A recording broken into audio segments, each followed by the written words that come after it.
تو خود کو ایک مردہ شیر پاؤ گے۔ جاؤ جاؤ، میں نے تم جیسے شکاری دیکھے، سادھو نے تیزی سے کہا اور جھونپڑی کا دروازہ زور سے بند کر دیا۔ میں اور بورا واپس چل پڑے۔ ابھی ہم سادھو کی جھونپڑی سے کوئی 100 گز دور گئے ہوں گے کہ بورا نے میری توجہ زمین پر شیر کے تازہ پنجوں کے نشانات کی طرف مبذول کرائی۔ میں واپس آم کے درخت کے نیچے آ گیا اور اپنا بستر کھول کر چند گھنٹے سونے کا فیصلہ کیا، لیکن میں نیند میں بھی بے چین رہا اور خواب میں مجھے ایک ایسا شیر نظر آتا رہا جس کا سر سادھو کا تھا۔ میں دوپہر کے قریب بیدار ہوا اور اپنے ساتھ لایا ہوا خشک کھانا کھانے کے بعد چائے پی لی اور پھر درخت کے تنے سے ٹیک لگا کر صورتحال پر غور کرنے لگا۔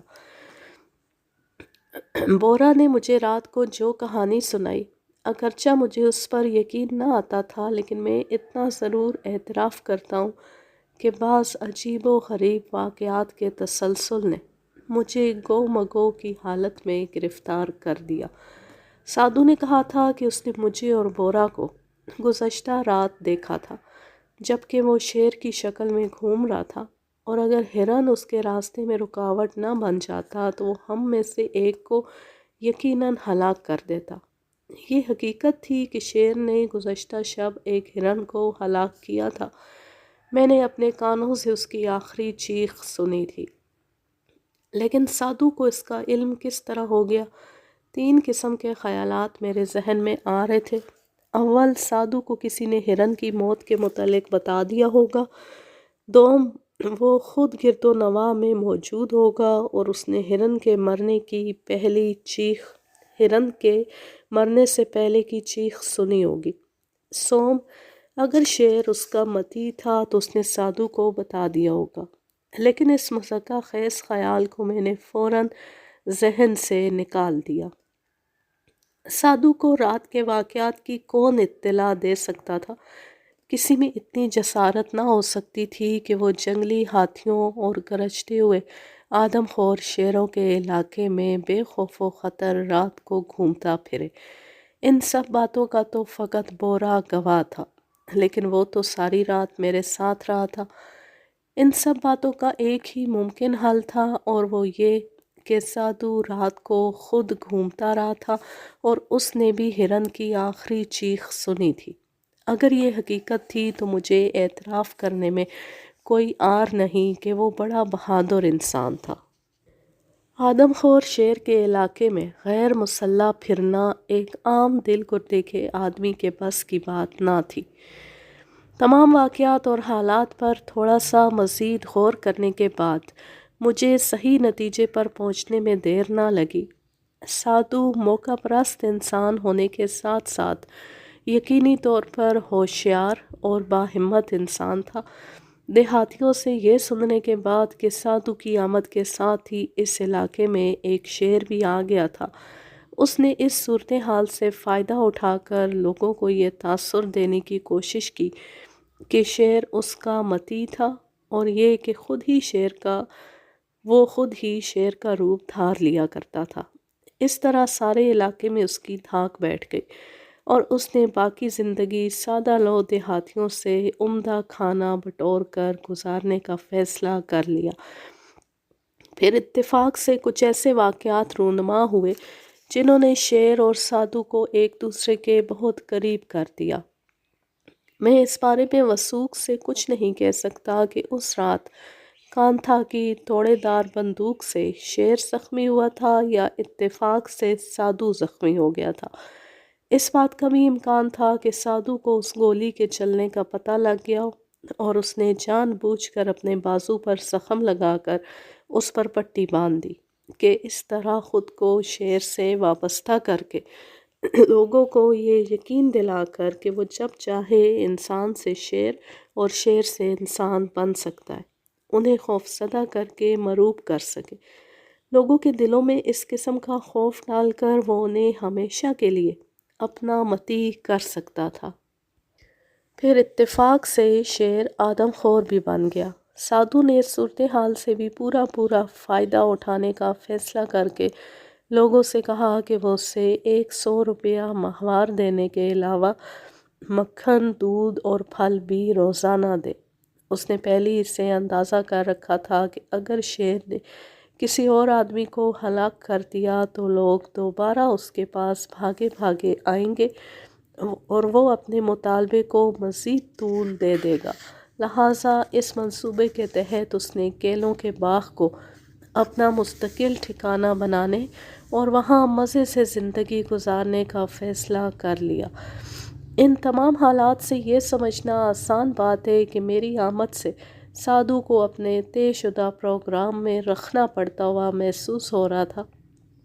مثال کے طور پر اگر میں آدم خور شیر کو ہلاک کرنے میں کامیاب ہو جاتا اور سادھو زندہ رہتا تو اس سے لوگوں کے دلوں سے یہ خوف اٹھ جاتا کہ سادھو اور شیر ایک ہی چیز تھے۔ اس کے بعد لوگ اس کی عزت کرنا چھوڑ دیتے۔ یہ بات سادھو کے لیے موت کے برابر ثابت ہوتی۔ لوگ نہ تو اسے روپیہ دیتے اور نہ ہی کھانے پینے کی اشیاء۔ کانتھا بھی بے دھڑک ہو کر اسے جھونپڑی سے باہر نکال پھینکتا۔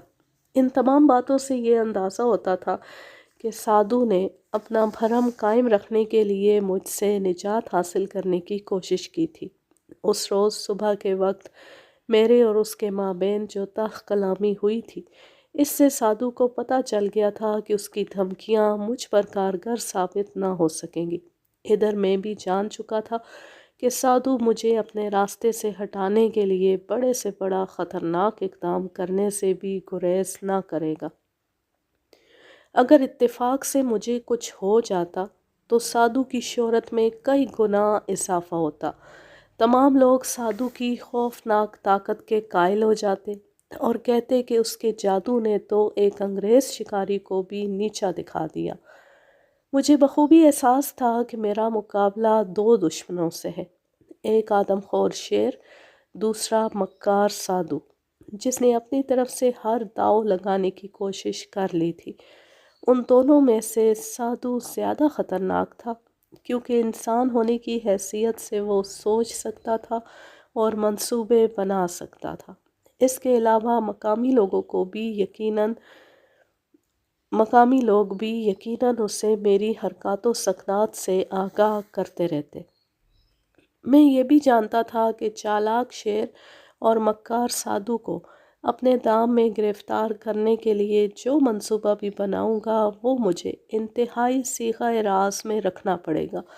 اس سلسلے میں کسی پر اعتماد نہیں کر سکتا تھا، بورا پر بھی نہیں۔ اگرچہ میں جانتا تھا کہ وہ میرے وفادار ہوں گے، لیکن ان کی توہم پرستی اور سادھو سے خفیہ خوف نے مجھے کسی نہ کسی طور پر نقصان پہنچانا ہی تھا۔ اگر میں انہیں اپنے منصوبوں کے متعلق بتا دیتا تو سادھو انہیں ڈرا دھمکا کر ان سے ہر بات پوچھ سکتا تھا۔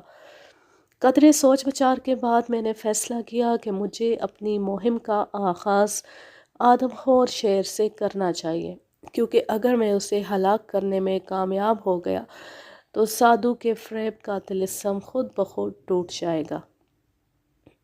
چائے پینے کے بعد میں نے بورا کو اپنے ساتھ لیا اور قریبی گاؤں میں 2 بچھڑے خریدنے کے لیے چل پڑا تاکہ انہیں جنگل میں مختلف مقامات پر شیر کو شکار کرنے کے لیے باندھ سکوں۔ لیکن وہاں پہنچ کر جب لوگوں نے میرے ہاتھ بچھڑے فروخت کرنے سے انکار کر دیا تو اس وقت مجھے پہلی دفعہ شدت سے احساس ہوا کہ سادھو نے لوگوں پر کس قدر اپنا اثر ڈال رکھا تھا۔ میں نے انہیں لاکھ سمجھانے کی کوشش کی کہ میں آدم خور شیر کو اپنے لیے نہیں بلکہ ان کے مفاد کے پیش نظر ہلاک کرنے کے لیے آیا ہوں، لیکن پھر بھی ان پر کوئی اثر نہ ہوا اور وہ گول مول انداز میں یہی کہتے رہے کہ اگر انہوں نے میرے ہاتھ بچھڑے فروخت کر دیے تو نتیجے کے طور پر ان پر اور ان کے مویشیوں پر تباہی نازل ہو جائے گی اور سادھو انہیں کہیں کا نہ چھوڑے گا۔ یہ دیکھ کر ان سے مزید بحث کرنا بے سود ہوگا۔ ہم اس گاؤں کے قریب ہی واقع 3 مزید دیہاتوں میں گئے، لیکن وہاں کے لوگوں نے بھی ہمیں کسی قسم کی مدد فراہم کرنے سے انکار کر دیا۔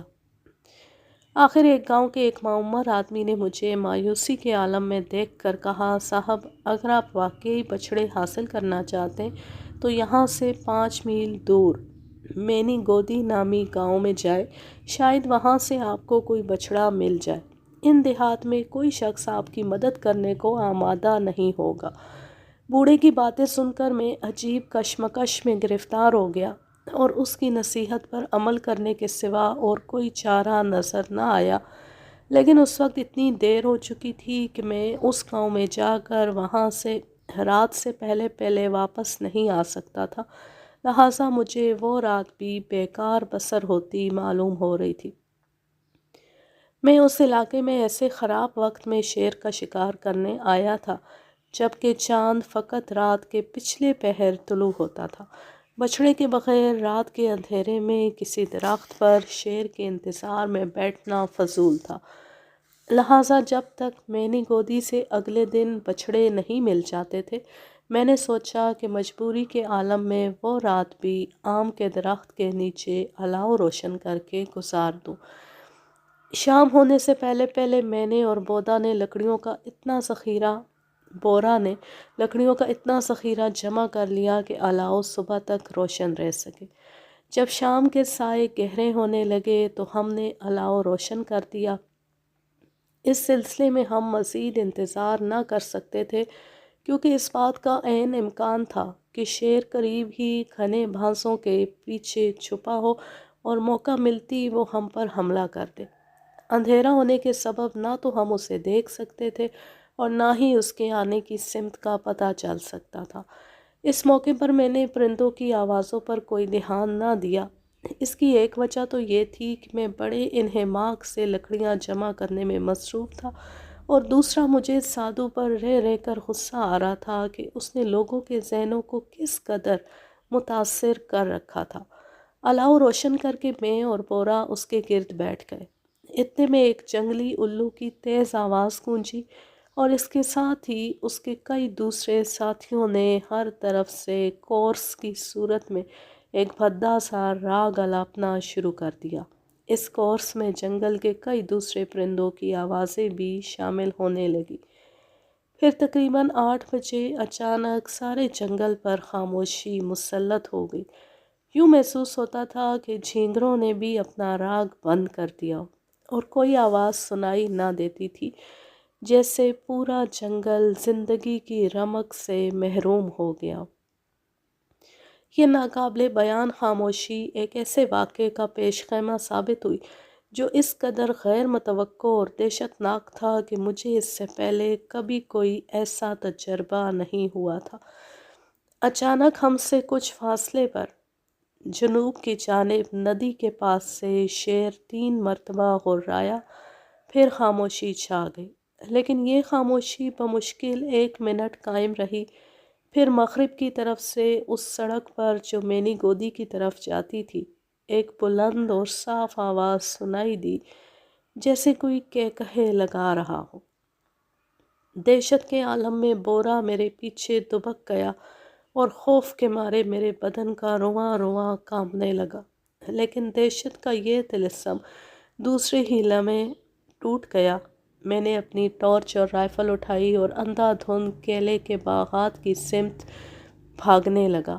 میرے ذہن سے مافوق الفطرت قسم کے تمام خیالات نکل چکے تھے اور مجھے ایک دم احساس ہونے لگا تھا کہ سادھو نے اپنے آپ کو ظاہر کر کے بہت غلط کیا تھا۔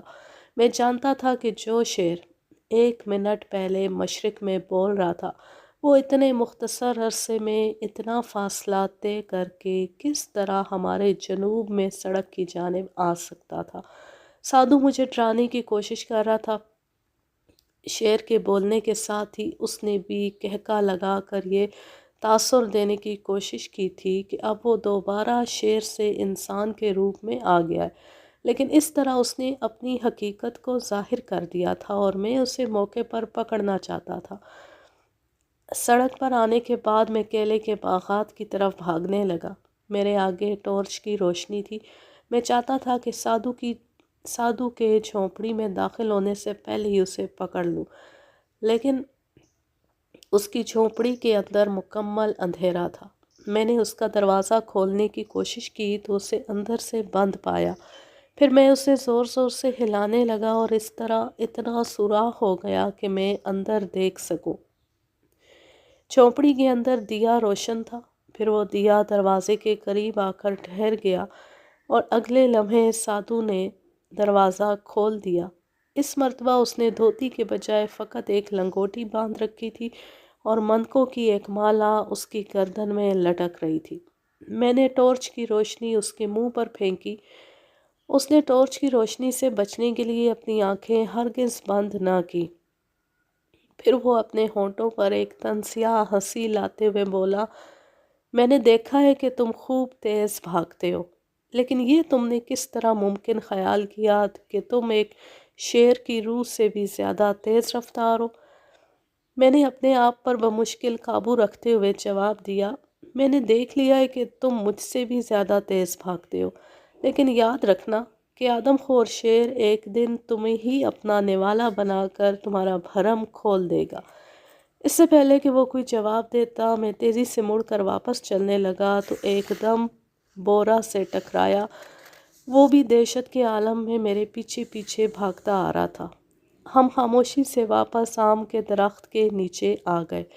میرا ذہن آدم خور شیر کے خیال سے بالکل خالی تھا اور مجھے رہ رہ کر سادھو پر غصہ آ رہا تھا جو ایک بار پھر مجھے الو بنا گیا تھا۔ ہم نے وہ رات بھی آنکھوں میں گزاری، پھر کوئی واقعہ رونما نہ ہوا۔ اگلے دن تھکاوٹ کے باوجود سورج نکلتی میں اور بورا مینی گودی بچھڑے خریدنے کے لیے چل پڑے۔ کافی رد و قدا کے بعد ہم 2 جوان بھینسیں اور ایک بچھڑا خریدنے میں کامیاب ہو گئے اور انہیں اپنے آگے آگے ہانکتے ہوئے اپنی منزل کی طرف چل پڑے۔ تقریباً 1 بجے ہم آم کے درخت کے نیچے پہنچ گئے۔ گزشتہ 2 راتیں میں جاگ کر گزارنے کے سبب نیند اور تھکاوٹ سے بے حال ہو رہا تھا۔ ہمارے لیے تیسری رات جاگنا ناممکن تھا، لہٰذا ہم نے شیر کے خطرے سے بے نیاز ہو کر تینوں مویشیوں کو آم کے درخت کے نیچے باندھا اور سو گئے۔ پورے 4 بجے میری آنکھ کھل گئی۔ 3 گھنٹے سونے سے میرے حواس پھر سے بحال ہو گئے تھے اور میں اگلے 2.5 گھنٹے میں یعنی سورج غروب ہونے سے پہلے پہلے شیر سے نمٹنے کی تیاریوں میں مشغول ہو گیا۔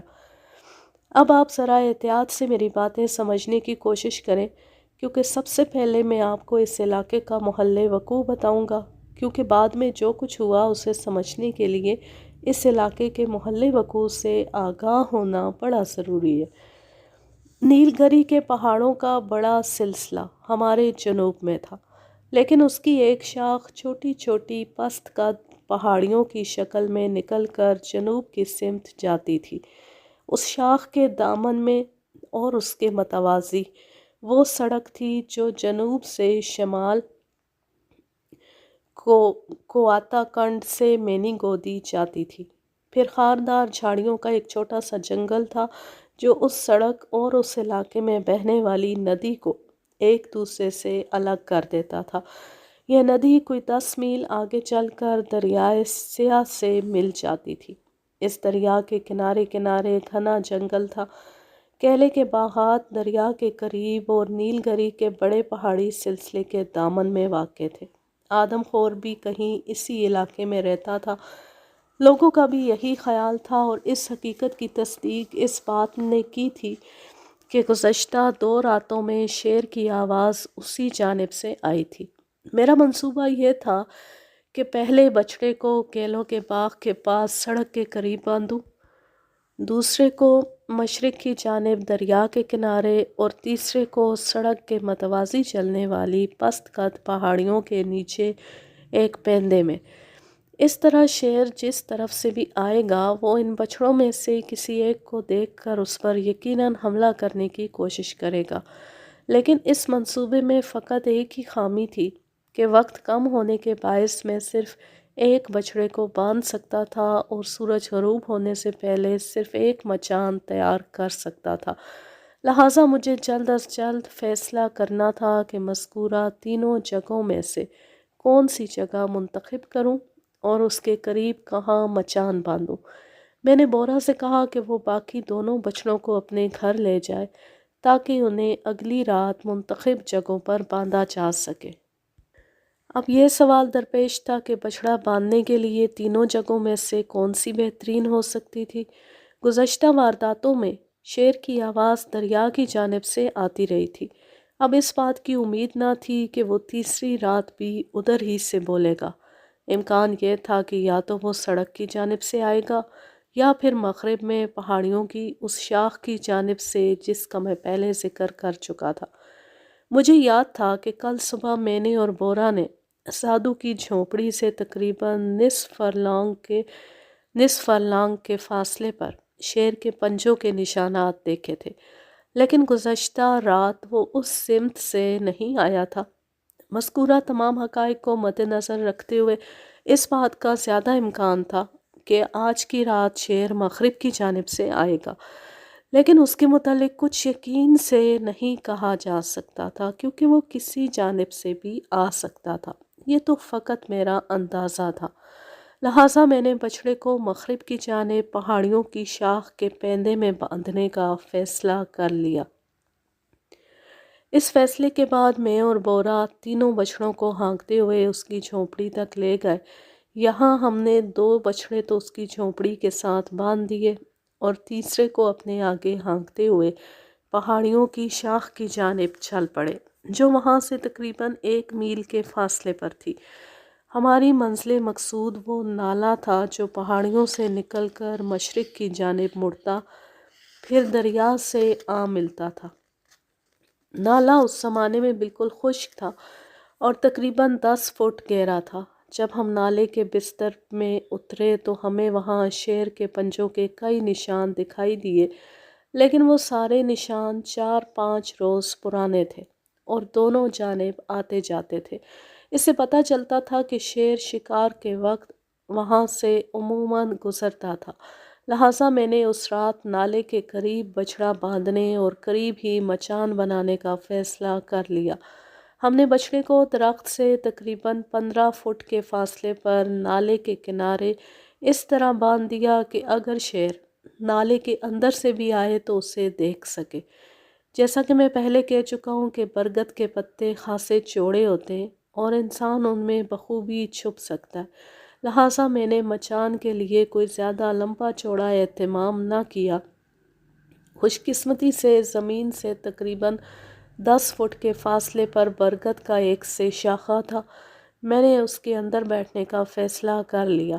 بیٹھنے کی جگہ کو آرام دہ بنانے کے لیے میں نے درخت کے اوپر سے کچھ نرم شاخیں توڑی اور انہیں سے شاخے کے اندر اس طرح بچھا دیا کہ وہاں رات بھر آرام سے بیٹھا جا سکے۔ اب 5:30 بج چکے تھے، سورج غروب ہونے کے قریب تھا۔ بورا کو بھی ابھی واپس اپنے گھر جانا تھا۔ اس بات کا بھی امکان تھا کہ اگر شیر پہاڑیوں کے سلسلے کے اوپر ہوتا تو وہ ہمیں آسانی سے دیکھ سکتا تھا۔ اگر وہ دیکھ لیتا تو اس کے 2 متضاد اثرات ہوتے۔ ایک یہ کہ وہ ہمت کر کے ادھر آتا اور ہم دونوں میں سے کسی ایک کو اپنا نوالا بنانے کی کوشش کرتا۔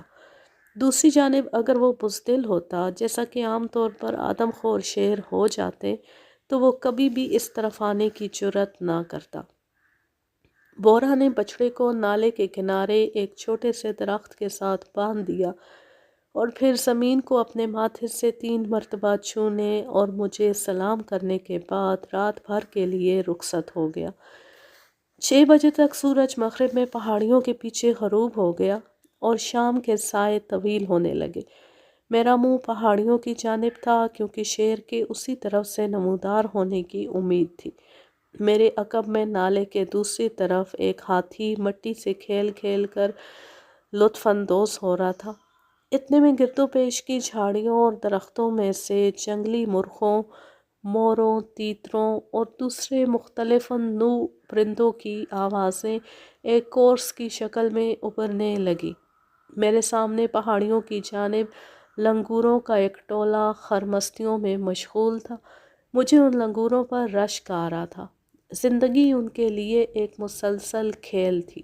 وہ خوشی کے عالم میں ایک درخت سے دوسرے درخت پر اچھلتے کودتے زندگی گزار دیتے، لیکن اس کھیل کے دوران بھی انہوں نے اپنا ایک چوکیدار درخت کی سب سے اونچی شاخ پر بٹھایا ہوتا تھا، جو انہیں کسی متوقع خطرے سے فوراً خبردار کر دیتا تھا، اور یہ وہی چوکیدار لنگور تھا جس نے شام ہونے کے ساتھ ہی اپنے ساتھیوں کو سب سے پہلے خطرے سے آگاہ کیا۔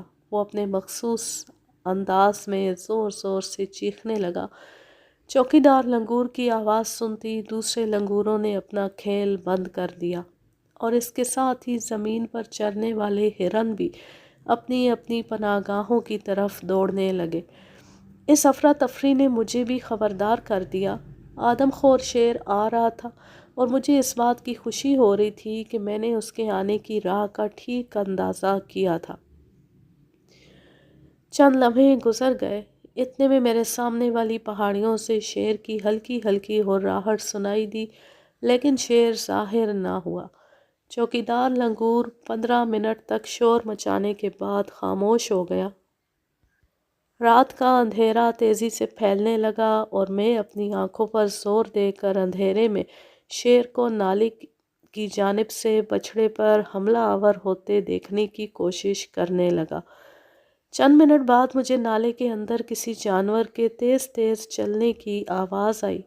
میں نے دور سے دیکھا تو وہ ایک جنگلی ریچھ تھا جو مشرق میں انجیر کے درختوں سے گرے ہوئے پکے پھل کھانے کے لیے تیز تیز قدم اٹھا رہا تھا۔ اس نے نہ تو شیر کی آواز سنی تھی اور نہ ہی اس نے مجھے برگد کے درخت پر بیٹھے دیکھا تھا۔ پھر رات پوری طرح چھا گئی۔ میرے گرد و پیش کی دن بھر کی دھوپ سے تپی ہوئی ہوا آہستہ آہستہ اوپر اٹھنے لگی، اور اس خلا کو پر کرنے کے لیے پہاڑوں کی جانب سے سرد ہوا آنے لگی۔ تھوڑی ہی دیر میں اتنی سردی ہو گئی کہ میرا جسم کانپنے لگا اور دانت بجنے لگے۔ اچانک مجھے اپنے عقب میں ہلکی سی حرکت کا احساس ہوا۔ ایک لمحے بعد پھر وہی حرکت ہوئی۔ کسی چھوٹی سی چیز نے انگلی کی طرح پہلے میری کوہنی اور پھر میری گردن کو چھیڑا۔ میں نے اسے دیکھنے کے لیے جلدی سے اپنی گردن پیچھے کی طرف گھمائی۔ 2 انچ کے فاصلے پر 2 موٹی موٹی آنکھیں میری طرف گھور رہی تھیں۔ اس کا سر انسان نما تھا، اور وہ اپنے اگلے دونوں بازو میرے کندھوں پر ٹکائے بڑے آرام سے بیٹھا تھا۔ میرا یہ نیا ساتھی کوئی پری وغیرہ نہیں تھی، بلکہ ایک بندر تھا جو شاید مجھے آنے والے خطرے سے ہوشیار کرنے کے لیے غیر ارادی طور پر وہاں چلا آیا تھا۔ یہ بندروں کی ایک ایسی نسل سے تعلق رکھتا تھا جس کی عادات عموماً انسان سے ملتی ہیں، اور جو جنوبی ہندوستان کے ویرانوں اور جنگلوں میں رہتا ہے۔ یہ عجیب بات تھی کہ مقامی لوگوں نے بندروں کی اس قسم کا جینا دوبر کر رکھا تھا، اور انہیں جہاں دیکھتے ہلاک کرنے کی کوشش کرتے، کیونکہ ان کے خیال میں ان بندروں کی آنکھیں بہت سی بیماریوں کو دور کر دیتی ہیں۔ لوگ انہیں پکڑ کر ان کی آنکھیں نکال لیتے، اور بعض اوقات بندر کو بھی بھون کر کھا جاتے۔ جب میں نے مڑ کر دیکھا تو بندر ایک دم خوفزدہ ہو گیا، اور وہ جلدی سے برگد کی اونچی شاخوں پر چڑھ کر میری نظروں سے اوجھل ہو گیا۔ درخت کی چوٹی پر چڑھ کر اسے احساس ہوا کہ وہ ابھی تک خطرے سے نہیں بچا، اور اسے اس درخت سے کسی دوسرے درخت پر چڑھنے کے لیے نیچے اتر کر جانا ہوگا، لیکن نیچے اترتے وقت اسے میرے اوپر سے گزرنا پڑتا، لہٰذا وہ بے چارگی کے عالم میں اوپر ہی بیٹھا رہا۔ خاموش رات میں وقت رینگ رینگ کر گزرتا رہا۔ اس خاموشی کو فقط پہاڑوں کی طرف سے آنے والی سرد ہوا کے جھونکے درختوں کی شاخوں میں سیٹیاں بجا کر توڑ رہے تھے۔ کبھی کبھی کسی جھینگر کی آواز بھی سنائی دے دیتی۔ ایک مرتبہ نالے کے اندر سے ایک جنگلی بھینسے کی آواز بھی سنائی دی، لیکن شاید وہ میری خوشبو پا کر بھاگ گیا تھا۔ آسمان بالکل صاف تھا، اور لاکھوں ستارے آب و تاب سے چمک رہے تھے۔ پھر ایک تیز اور کرخت آواز سے خاموشی کا یہ طلسم ٹوٹ گیا۔ ایک بھوکا گیدڑ کھانے کی تلاش میں شور و غل مچا رہا تھا۔ پھر اچانک اس کی آواز تھم گئی۔ اس کی اس حرکت پر مجھے حیرت ہونے لگی، لیکن اس کے خاموش ہونے کی وجہ اگلے ہی لمحے میری سمجھ میں آ گئی۔ گیدڑ کے عقب سے شیر کے ہررانے کی آواز آ رہی تھی۔ اس کی آواز سے پتہ چلتا تھا کہ وہ سڑک کے اوپر اور کیلے کے باغات میں سادھو کی جھونپڑی کے قریب تھا۔ مجھے افسوس ہونے لگا کہ وقت کی کمی کے سبب میں اپنے منصوبے کے مطابق ایک بچھڑا سڑک کے قریب نہ باندھ سکا تھا۔ اب شیر کی آواز سادھو کی جھونپڑی کے قریب سے آ رہی تھی۔ اس وقت میرا دل شدت سے چاہ رہا تھا کہ درخت سے اتر کر جتنی جلدی ہو سکے وہاں پہنچ جاؤں۔ مجھے بھی ایک حد تک بورا کی باتوں پر یقین آتا جا رہا تھا اور میں دیکھنا چاہتا تھا کہ سادھو جھونپڑی کے اندر ہے کہ نہیں۔ جب میں درخت سے اتر کر جھونپڑی کی طرف چلنے لگا تو شیر کی آواز ابھی تک آ رہی تھی۔ یہ مجھ سے کوئی 1 میل سے کم فاصلے پر تھی۔ میں جانتا تھا کہ جب تک مجھے شیر کی آواز آتی رہے گی میں اس کے اچانک حملے سے محفوظ رہوں گا۔ کچھ عرصہ پہلے آخری راتوں کا زرد اور بیمار سا چاند نکل آیا تھا اور اس کی ہلکی روشنی میں پگڈنڈی کو ایک حد تک دیکھ سکتا تھا۔ میں مغرب کی طرف سے جھونپڑی تک پہنچا جبکہ شیر کی آواز مشرق سے سڑک کے کسی حصے سے سنائی دے رہی تھی۔ جھونپڑی کے اندر مکمل اندھیرا تھا۔ کیا سادھو جھونپڑی کے اندر تھا؟ میں رینگتا ہوا جھونپڑی کے پاس گیا اور اپنا کان جھونپڑی کی گھاس پھوس کی دیوار سے لگا کر اندر سے کوئی آواز سننے کی کوشش کرنے لگا، لیکن اندر سے کوئی آواز محسوس نہ ہوتی تھی، جیسے جھونپڑی خالی ہو۔ اسی وقت شیر دوبارہ گرجا۔ اب اس کی آواز قریب سے آ رہی تھی۔ میرے خیال کے مطابق وہ سڑک کے ساتھ ساتھ چلتا ہوا اور کیلے کے درختوں میں سے گزرتا ہوا ادھر آ رہا تھا۔ چشمِ زدن میں میرے ذہن میں ایک خیال آیا اور اس کی خوبیوں اور خامیوں پر نظر کیے بغیر میں اس پر عمل پیرا ہو گیا۔ میں نے اپنے دونوں ہاتھوں کو منہ کے قریب لا کر اور پھیپھڑوں میں پوری طرح ہوا بھر کر اپنے منہ سے شیر کی آواز نکالی۔ شیر کی آواز نکالنے میں مجھے اس قدر مہارت ہو چکی تھی کہ لوگ اس فن میں میری مہارت سے اب بھی حیران رہ جاتے تھے۔ پھر میں خاموش ہو گیا اور دونوں ہاتھوں سے رائفل کو گولی چلانے کی پوزیشن میں تھامے اور بائیں ہاتھ کا انگوٹھا ٹارچ پر رکھے میں شیر کا سامنا کرنے کا انتظار کرنے لگا، لیکن پھر شیر کی آواز سنائی نہ دی۔ وہ میری آواز سن کر سیدھا اس طرف آ رہا تھا اور مجھے علم تھا کہ وہ ادھر آ رہا ہے۔ میرے چاروں طرف ایک گہری خاموشی مسلط ہو گئی۔ یہ نہایت اذیت ناک خاموشی تھی۔ اس کے ساتھ ہی میرے اوپر ایک عجیب خوف سا طاری ہونے لگا۔ یہ کیوں ہو رہا تھا میں اس کے متعلق کچھ نہ بتا سکتا تھا۔ مجھے کسی قسم کا خطرہ بھی نہیں تھا کیونکہ میں سادھو کی جھونپڑی کے ایک گوشے کے عقب میں بالکل محفوظ تھا۔ چاند کی زرد روشنی اس قدر تیز ضرور تھی کہ مجھے اس میں گرد و پیش کی چیزیں نظر آ رہی تھیں۔ 1 یا 2 منٹ کے بعد غیر متوقع واقعہ وقوع پذیر ہو گیا۔ جس طرف سے شیر کی آوازیں آ رہی تھیں، عین اس جانب سے ایک انسانی جسم کیلوں کے جھنڈ میں سے نمودار ہوا۔ وہ بھاگتا ہوا میری سمت آ رہا تھا۔ پہلی نظر میں وہ مجھے بالکل برہنہ نظر آیا، لیکن جب وہ قدرے قریب آیا تو میں نے دیکھا کہ اس نے کالے رنگ کی ایک لنگوٹی باندھ رکھی تھی۔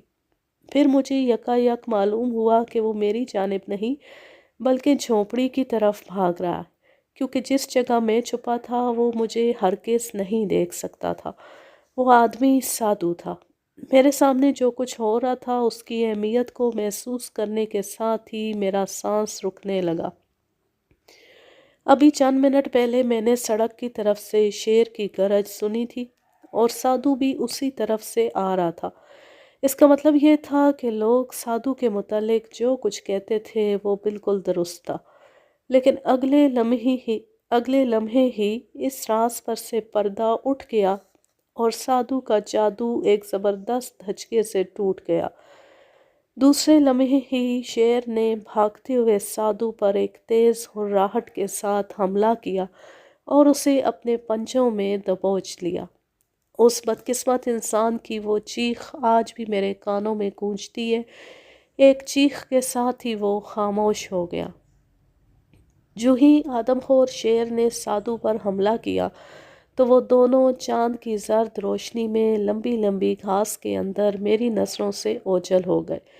اس غیر متوقع حادثے سے میں حیرت کے عالم میں زمین کے اندر گڑ کر رہ گیا، لیکن دوسرے ہی لمحے حیرت کا یہ طلسم ٹوٹ گیا اور میں ان دونوں کی طرف تیزی سے بھاگا۔ مجھے امید تھی کہ میں سادو کو آدم خور شیر کے پنجے سے بچا سکوں گا، شاید وہ میری گولی کی آواز سے خوفزدہ ہو کر بھاگ جائے۔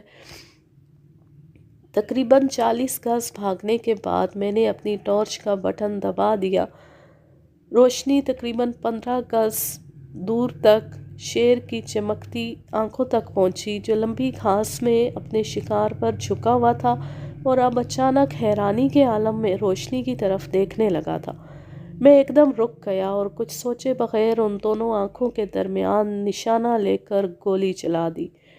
شیر غصے کے عالم میں اچھلا تو میں نے دوسرا فائر اور پھر تیسرا فائر کر دیا۔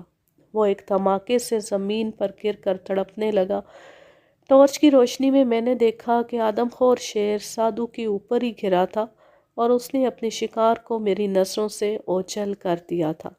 مجھے ایک دم خیال آیا کہ کہیں میری کوئی گولی شیر کے جسم سے گزر کر سادو کو نہ لگی ہو۔ میں جلدی سے شیر کے قریب گیا۔ اس کا جسم ابھی تک کانپ رہا تھا۔ گھٹنوں کے بل بیٹھ کر تقریباً 2 گز کے فاصلے سے میں نے اس کے سر کا نشانہ لیا اور چوتھی گولی سے اس کا بھیجا اڑا دیا۔ چوتھی گولی لگنے کے 1 منٹ بعد شیر کا جسم ٹھنڈا ہو گیا اور میں نے بڑی مشکل سے اسے گھسیٹ کر سادو کے اوپر سے الگ کیا۔ سادو کا سارا بدن خون میں لت پت تھا۔ میں ایک دم خوفزدہ ہو گیا کہ شاید میری گولی اسے بھی لگی تھی۔ وہ زمین پر اونڈے منہ لیٹا تھا اور اس کی سانس رکی ہوئی تھی۔ میں جلدی سے اسے الٹ کر ٹارچ کی روشنی میں گولی کا سوراخ ڈھونڈنے لگا۔ اس کے جسم کو ٹٹولتے وقت میرے ہاتھ بری طرح کانپ رہے تھے، لیکن مجھے اس کے سارے جسم پر گولی کا کوئی زخم نظر نہ آیا۔ اس دوران میں سادو نے اپنی آنکھیں کھولی۔ ٹارچ کی روشنی میں نے دیکھا کہ اس کی آنکھوں سے ابھی تک ایک نفرت نمایاں تھی۔ اس کے ہونٹ آہستہ آہستہ ہلنے لگے اور میں ان کا مطلب سمجھنے کے لیے اس پر مزید جھک گیا۔ وہ رک رک کر کہہ رہا تھا، تم جیت گئے۔ آج کی رات میرے ستارے گردش میں تھے۔ شیر نے مجھے تو ہلاک کیا ہی ہے، لیکن ایک دن تم بھی کسی شیر کے ہاتھوں اسی طرح موت کے منہ میں جاؤ گے۔ ان الفاظ کے ساتھ ہی سادو دنیا سے رخصت ہو گیا۔ مذکورہ تمام واقعات کی وضاحت بڑی سیدھی سادی ہے۔ میری بہتات حرکات و سکنات کے سبب سادو کو اس رات میرے محل وقوع کا ٹھیک اندازہ نہ ہو سکا۔ جب رات کے وقت شیر سڑک کی جانب سے گرجنے لگا تو سادو بھی اپنی جھونپڑی سے نکلا۔ اسے معلوم تھا کہ جب تک شیر گرجتا رہے گا اسے اس کا محل وقوع معلوم ہوتا رہے گا اور اس طرح وہ اس کے حملے سے بھی محفوظ رہے گا۔ اسے یقین تھا کہ وہ کسی نہ کسی طرح معلوم کرے گا کہ میں کہاں چھپا ہوا بیٹھا تھا۔ اس کے بعد وہ گزشتہ 2 راتوں کی طرح اس رات بھی مجھے دھوکہ دینے کی کوشش کرے گا، لیکن اس دوران خاموشی سے میں اپنی مچان چھوڑ کر اس کی جھونپڑی کی طرف چلا آیا اور وہاں ایک گوشے میں چھپ کر 3 دفعہ اپنے منہ سے شیر کی آواز نکالی۔ اس وقت سادو یقیناً سڑک کے کہیں آس پاس ہوگا۔ شیر کی 2 آوازیں سن کر اور یقین کرتے ہوئے کہ اس علاقے میں 2 شیر تھے، ایک اس کے آگے اور دوسرا اس کے پیچھے، اور یہ نہ جانتے ہوئے کہ ان میں سے کون آدم خور تھا، وہ گھبراہٹ کے عالم میں اپنے حواس کھو کر جھونپڑی میں پناہ لینے کے لیے بھاگا۔ لیکن اس دوران آدم خور نے اسے دیکھ لیا، اس کا تعاقب کیا اور اس پر حملہ آور ہو گیا۔ اسی وقت میں گاؤں کی طرف چل پڑا جہاں بورا ابھی تک بیدار تھا۔ میں نے شیر کو ہلاک کر دیا، میں نے اسے بتایا۔ میں اس کی جھونپڑی کی دہلیز پر بیٹھ گیا۔ وہ بھی مر گیا ہے، وہ بھی مر گیا ہے، میں نے آہستہ سے کہا۔ بورا نے ایک لمبی سانس لیتے ہوئے کہا، اب تو آپ کو یقین آ گیا کہ سادو اور شیر ایک ہی چیز ہے۔ میں نے ہنستے ہوئے کہا، آدم خور شیر نے اسے پہلے ہی ہلاک کر دیا تھا۔ بورا پھٹی پھٹی حیران آنکھوں سے ناقابل یقین انداز میں دیکھنے لگا۔ میں آپ کا مطلب نہیں سمجھا۔ آپ یہ کہنا چاہتے ہیں کہ شیر بھی مر گیا اور سادھو بھی؟ یعنی کیا وہ الگ الگ مرے پڑے؟ ہاں، میرا یہی مطلب ہے۔ میرے یہ الفاظ سنتی بورا چلا چلا کر لوگوں کو آوازیں دینے لگا اور یہ خبر سنانے لگا۔ چند ہی منٹ میں کوئی درجن بھر خوف زدہ دیہاتی میرے سامنے کھڑے تھے۔ پھر وہ ایک دم اشتیاق کے عالم میں کہنے لگے، چلو چل کر دیکھیں۔ تھوڑی دیر بعد ہم جائے وقوعہ پر پہنچ گئے اور تمام لوگ میرے ساتھ خوشی کے عالم میں ناچنے لگے۔ ان کے دو دشمن ایک ہی رات میں موت کے گھاٹ اتر گئے تھے۔ اس کہانی کا ماخذ ہے جنگل نامہ البیان، لاہور، سن 1967۔ یوں یہ زبردست کہانی اپنے اختتام کو پہنچی۔ اب میں لیتی ہوں آپ سے اجازت۔ چاہ رہے خوش رہیں، شاد و آباد رہیں، ہنستے مسکراتے رہیں، اور میرے گلے کی خرابی کے لیے بہت بہت معذرت۔ کل تھوڑی سی طبیعت خراب تھی لیکن رات میں مزید ہو گئی، اور آج صبح تو آواز بالکل ہی ساتھ نہیں دے رہی۔ اللہ حافظ، اللہ نگہبان۔